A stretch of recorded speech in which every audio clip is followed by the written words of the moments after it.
The most legendary showdown in cinematic history never actually made it to the silver screen, and if you believe everything the macho action stars of the 1980s wanted you to project, you are about to witness the complete demolition of a very carefully constructed myth.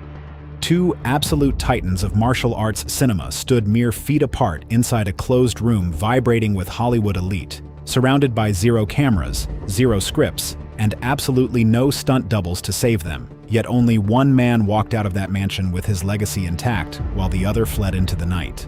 Subscribe to the channel right now if you crave the unfiltered truth behind these celebrity legends, because what unfolded behind those closed doors would permanently shatter the invincible persona of an action icon.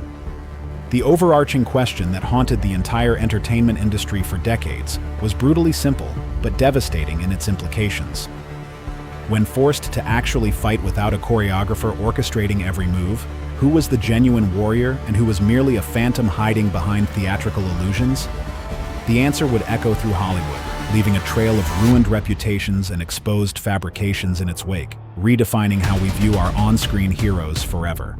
During the explosive twilight of the 1980s, Western cinema was absolutely desperate for authentic martial artists to lead their high-octane blockbuster productions. The cultural landscape was rapidly shifting, and audiences demanded bone-crunching realism rather than mere theatrical brawling. Out of this intense hunger emerged two distinctly opposite figures who would come to define the era, dominating the late 80s and early 90s with their signature styles and tough guy personas. Jean-Claude Van Damme arrived with an explosive energy that captivated the globe, representing the absolute opposite of a brooding, stoic style. Born in Belgium, his background was deeply steeped in genuine competitive combat, specifically full-contact karate and European kickboxing tournaments where he secured very real victories. He was flamboyant, incredibly flexible, and blindingly fast. His incredible breakout role in Bloodsport in 1988 perfectly showcased his astonishing athleticism, his camera-ready charm, and his signature spinning heel kicks along with his legendary splits. Follow-up blockbusters like Kickboxer, Cyborg, and Lionheart quickly cemented his status as the ultimate showman, blending raw speed, flawless grace, and undeniable physical power that left fans worldwide completely awestruck. Long before he ever stepped in front of a lens, he was fighting, stretching, sweating, and developing a skill set that translated naturally to the screen. His record as an amateur fighter was real, filled with documented bouts in Europe with wins that could be confirmed. He had earned his place through discipline and real training, studying Shotokan karate from an early age, and eventually earning a black belt. He didn't just train for the screen, he stepped into rings and earned victories. This rigorous foundation in full-contact karate and kickboxing required not only technique, but conditioning, resilience, and actual competition experience. The sweat was authentic. The pain was authentic. The victories were authenticated by referees and judges. Conversely, Steven Seagal burst onto the scene that exact same year with Above the Law, projecting an entirely different aura of quiet, stoic danger. His cinematic persona moved like a deliberate bulldozer, utilizing slow, strong, and incredibly calculated strikes that contrasted sharply with the high-flying acrobatics of his peers. He was meticulously marketed not simply as an action star, but as a legitimate law enforcement insider and a mysterious martial arts master with ties to covert operations. Whispers circulated through Hollywood that he was the very first Westerner to ever operate an Aikido dojo in Japan, a claim that was repeated so often it simply became an unquestioned part of his personal brand. This aura was further bolstered by his persistent claims of shadowy connections to the Central Intelligence Agency, painting him as a real-life operative who just happened to make movies. He possessed a legitimate black belt in Aikido, a Japanese martial art deeply centered on redirection, joint locks, and using an opponent's momentum against them. Yet, as Clint Eastwood famously implied regarding the nature of cinematic realism, an actor doesn't actually need to be an accurate shot as long as it looks convincing on screen. While Seagal portrayed himself as a mysterious master, the boundary between cinematic illusion and factual reality quickly blurred beyond recognition. Aikido is undeniably elegant and beautiful when executed correctly, yet it is a strictly non-competitive discipline. It focuses on using an opponent's momentum against them, with techniques built around redirection, wrist locks, and throws. Critics have consistently argued that its techniques, which rely heavily on compliant training partners, fail to hold up under the chaotic stress of real-world combat. The art works well in theory, or against a willing participant, but it lacks the brutal, practical impact of the disciplines forged in the crucible of actual combat. It doesn't hold up in real-world scenarios, and this glaring discrepancy would soon become the focal point of a bitter rivalry. The natural friction between these two stars was inevitable, given their polar opposite approaches. But what started as healthy professional comparison rapidly decayed into personal disdain, entirely driven by one man's massive ego. Behind closed doors and occasionally even in public, Seagal harbored absolutely zero respect for the Belgian showman. He scoffed at Van Damme's flashy style, reportedly dismissing him as a mere ballet dancer, and ridiculing his early dance training as well as his incredibly high kicks. He didn't hold back, openly deriding the kickboxer's fighting credentials and insinuating that his spectacular techniques were all for show. In early interviews, Seagal didn't hold back. In one infamous soundbite, he reportedly declared that Van Damme couldn't fight his way out of a paper bag, a single sentence that would echo through the industry for years. To the informed public, this was utterly baffling since the European champion had actually fought and won real competitions across the continent. When asked if he thought his rival was a martial artist or a tough guy, the answer was a simple, dismissive no. But the arrogance didn't stop there. He had a relentless habit of belittling his peers to elevate himself. He took shots at Chuck Norris, questioning his combat skills, even though Norris was a world karate champion. He dismissed Bruce Lee's students, once claiming that Bruce Lee was an actor, not a fighter, a statement that earned him massive backlash. He even drew ire from legendary stuntmen.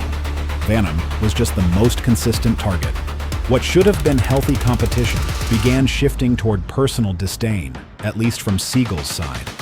He often talked down about other martial arts stars, Chuck Norris, Bruce Lee's students, even legendary stuntmen. This pattern of unwarranted superiority eventually pushed him toward a brutal reality check long before his ultimate confrontation with Van Damme.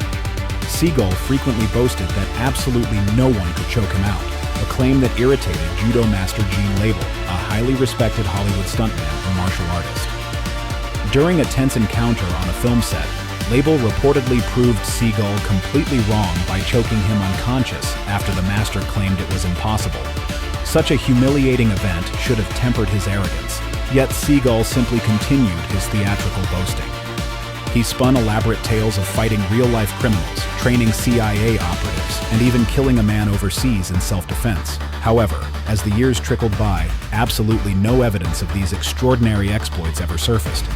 His narratives grew increasingly extravagant, ranging from alleged connections to foreign governments to bizarre claims of being a spiritual warrior, yet they remained completely unverifiable. He talked a massive game, but the lack of documented proof became a glaring issue that he constantly tried to obscure with louder stories. Meanwhile, his Belgian rival just quietly let his actions speak louder than words, preparing to answer the provocation. While Seagal moved like a bulldozer, slow, strong, deliberate, Van Damme was the showman. All speed, grace, and power. It wasn't long before Hollywood and the media began drawing comparisons between the two, casting them as polar opposites in the same arena. But there was a problem. Seagal didn't respect Van Damme. What neither of them realized at the time was that this rivalry wouldn't just define their careers, it would eventually expose much more than hurt egos. It would pull back the curtain on who was the real deal and who was just good at pretending. Despite lacking verifiable credentials, Seagal escalated his verbal assaults, boasting that his rival was all flash and no substance.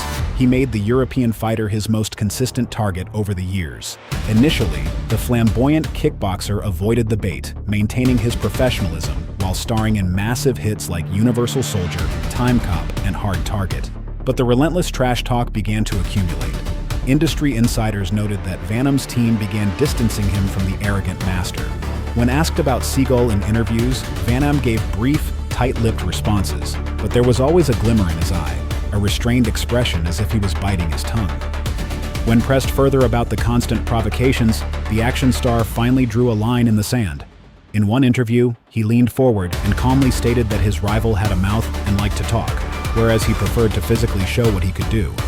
With a subtle smirk, he added that he found it funny he never saw his opponent at any tournaments. These subtle digs were his way of drawing a line. He didn't scream. He didn't get aggressive, but he let the world know. He was not afraid of Seagal. And if Seagal wanted to go there, Van Damme was ready. He handled the escalating drama with surgical control, refusing to launch into heated rants. He discussed how true martial arts and cinema should focus on inspiring people rather than feeding egos. He subtly pointed out that real fighters never feel the need to constantly assert dominance by speaking negatively about others in their field. Without ever mentioning a name, his pointed critique of someone who built a career on fabricated legends was unmistakable to industry insiders. Van Damme even alluded to the fact that he had earned his place through discipline and real training, not through backroom bragging or inflated claims. He even suggested, with a touch of dark humor, that he would love to see his rival try poetry, adding that perhaps a significant weight loss was in order first. The media grew obsessed with the clash, eagerly questioning martial arts experts about who would triumph in a genuine, unsanctioned brawl. Action movie fans wanted to know who would win in a real fight. Commentators and martial arts experts often weighed in. The overwhelming consensus heavily favored the Belgian because he had a proven track record of fighting. He wasn't just choreographing moves for the camera, he had stepped into the ring. Conversely, Seagal's abilities seemed permanently confined to staged environments. The more he claimed supernatural proficiency, the more questions arose regarding who he had actually trained and where his documented evidence was hiding. Why was there no documented evidence of his supposed real-life fights? But still, Seagal didn't stop talking. His arrogance knew no bounds, and that unchecked hubris would soon lead to the most infamous near-fight in Hollywood history. The groundwork had been laid. Years of insults, mockery, and provocation had pushed Van Damme to the edge. He had taken the high road for years, staying professional while Seagal took cheap shots. But every man has a breaking point. And when the opportunity finally came for Van Damme to confront Seagal face-to-face without cameras, without scripts, without PR people in the way, he took it. He offered him the fight Seagal claimed to want, and Seagal, he walked away. But that part of the story, perhaps the most infamous chapter of their feud, is coming next. It was the moment every martial arts fan secretly prayed would be caught on tape. The place was Sylvester Stallone's sprawling mansion in Miami. The occasion was a lavish 1990s party filled with action stars, Hollywood elites, and enough testosterone to power a Michael Bay film. But the real fireworks didn't come from the guest list or the open bar. They came from a long-brewing confrontation between Steven Seagal and Jean-Claude Van Damme, a showdown that almost happened but never did. According to multiple eyewitnesses, including Stallone himself, the night unfolded like a movie script. Steven Seagal was making his usual rounds through the crowd, weaving elaborate stories about his martial arts prowess and, as customary, openly degrading his peers. Once again, he brought up the Belgian star's name, boasting loudly that he could easily dismantle him. Once again, Seagal claimed that he could easily take him. Only this time, his target was standing within earshot and heard the disrespect for himself. Van Damme had been quietly enjoying the festivities, but upon hearing the relentless trash talk, something inside him fundamentally changed. He had absorbed years of insults, taking the high road while his rival took cheap shots. But every man possesses a breaking point. This wasn't the set of an action movie. There were no stunt doubles, no slow-motion sequences, and no directors yelling cut. It was just two men in the same room with nowhere to hide. Without cameras, without stunt doubles, and without public relations teams to intervene, he calmly approached the Aikido master. According to Stallone's retelling of the incident in later interviews, Van Damme calmly walked up to Seagal and said something along the lines of, "I heard what you said. Let's go outside." There was no yelling, no chaos, just a direct challenge. Seagal, who had always presented himself as a no-nonsense martial arts expert, didn't move. Instead of standing up or accepting the invitation, he reportedly offered a nervous smirk, attempting to laugh the confrontation away as a joke. Van Damme pushed harder, his voice firmer, demanding to see exactly what his opponent could do. "You talk a lot. Let's see what you can do." Witnesses described the tension as suffocating.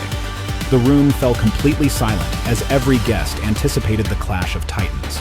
Everyone was waiting for the two titans to finally clash. But Seagal backed down. Not only did he refuse to step outside, he left the party entirely. Van Damme, possibly fueled by adrenaline and years of pent-up irritation, pursued him. When he located him later that night, he repeated the challenge, giving the master another chance to back up his words. Seagal declined. Stallone later described it as one of the most surreal moments he had ever witnessed. Van Damme was tired of Seagal trash-talking him, so he challenged him, Stallone said. Seagal wanted none of it. he fled. That single night inflicted more damage on his reputation than any film critic could. The tough guy aura he had meticulously cultivated crumbled into dust in an instant. He had been publicly challenged in front of the industry's most powerful figures without a camera rolling and had walked away twice. The fallout rippled through Hollywood like a massive shockwave. While neither actor addressed it in detail publicly at the time, the story leaked out and took on a life of its own. Martial arts fans fiercely debated the outcome of a hypothetical match, but almost everyone granted the edge to the kickboxer, not just for his competitive experience, but for actually showing up. Meanwhile, Seagal's mystique started to fade. Rumors began to spread wildly. Was his Aikido really as effective as he claimed? Was his backstory just smoke and mirrors? If he was so confident, why didn't he take the challenge? That evening at Stallone's house remains a defining moment in the public perception of both men. Van Damme came off as real, calm, confident, and willing to back up his reputation. Seagal, for all his stories and swagger, looked like a man who had something to hide. And as Van Damme would later hint in another interview, reflecting on that night with a knowing smile, it's time for the truth. In the years following the infamous Stallone Party incident, Jean-Claude Van Damme never made it his mission to destroy Steven Seagal publicly, but he didn't need to. His demeanor, tone, and carefully chosen words in interviews said everything without saying too much. As the industry and fans alike began questioning Seagal's authenticity, Van Damme increasingly allowed himself to voice what many had been thinking all along. Seagal was more myth than man. Whenever the topic of Seagal came up, Van Damme handled it with an almost surgical level of control. He didn't launch into insults or heated rants. Instead, he kept his tone measured, almost amused. He spoke of respect for martial arts, but subtly pointed out how some actors exaggerated their abilities. He'd mentioned how real fighters don't need to constantly assert dominance, especially not by speaking negatively about others in their field. Observers noted that while Van Damme never named names in these comments, the context was always unmistakable. He would describe how some martial artists in the industry had never actually competed, yet built careers around fabricated legends. There was a quiet jab in those statements, a pointed critique of someone who had built his brand on stories that couldn't be verified. More than once, Van Damme alluded to the fact that he had earned his place through discipline and real training, not through backroom bragging or inflated claims. And when he spoke about the Stallone Party years later, he didn't need to boast. The details were already well known. What stood out was Van Damme's tone, confident, calm, and grounded in reality. He wasn't telling a story for attention. He was recalling an event that confirmed what he and many others had long suspected, that Seagal was afraid to be tested in real time. Unlike Seagal, Van Damme had always put his body on the line. From the early days of European karate circuits to the rigorous choreography of his action films, his training and endurance were on display. His audience had seen him move. They had watched him execute kicks with precision and grace. There was no mystery surrounding his skill set. It was visible in every frame. By contrast, Seagal's skills seemed shrouded in ambiguity. Few could point to concrete demonstrations of his ability outside of staged environments. His Aikido, while respectable as a traditional martial art, lacked the practical impact of Van Damme's kickboxing or full-contact experience. And while Seagal frequently boasted of his past exploits, training special forces, running dojos in Japan, even claiming spiritual connections, Van Damme made it clear that he had little patience for such theatrics. In one interview, Van Damme discussed the nature of martial arts in cinema and explained how film should be about inspiring people, not feeding egos. He then shifted the conversation almost casually to a criticism of those who take themselves too seriously and try to intimidate others with stories instead of substance. Without naming Seagal, he made it clear who he was referencing. The man who wouldn't step outside at Stallone's party. The man who had mocked him for years without ever proving his own worth. Industry insiders picked up on it instantly. Van Damme's commentary struck a chord because it wasn't petty. It was measured and dignified. He wasn't trying to tear Seagal down. He was simply holding up a mirror. And what that mirror reflected was uncomfortable for Seagal's camp. A legacy built more on image than on actual combat ability. The contrast between the two men only grew more pronounced as their careers aged. Van Damme, though weathered by fame and personal struggles, remained respected within both the martial arts and film communities. He evolved, poked fun at himself in interviews, and remained open about his flaws. Seagal, on the other hand, grew increasingly isolated. His claims became even more extravagant, ranging from his alleged connections to foreign governments to being a spiritual warrior. Meanwhile, criticism mounted. Former stuntmen, co-stars, and martial artists began to openly question his credentials. Van Damme, always the tactician, simply stepped back and let others do the talking. In the end, his quiet takedown of Seagal wasn't built on bravado. It was built on discipline, results, and a willingness to be tested. By carrying himself with humility and precision, Van Damme exposed what many had always suspected: that real strength doesn't need to announce itself, and that sometimes the loudest in the room has the least to prove. The Belgian champion had quietly dismantled the myth without ever launching a petty insult. He had built an empire on real training, entirely lacking the substance of actual combat experience in his rival. Ultimately, this saga transformed from a simple clash of egos into a profound symbol of authenticity versus illusion.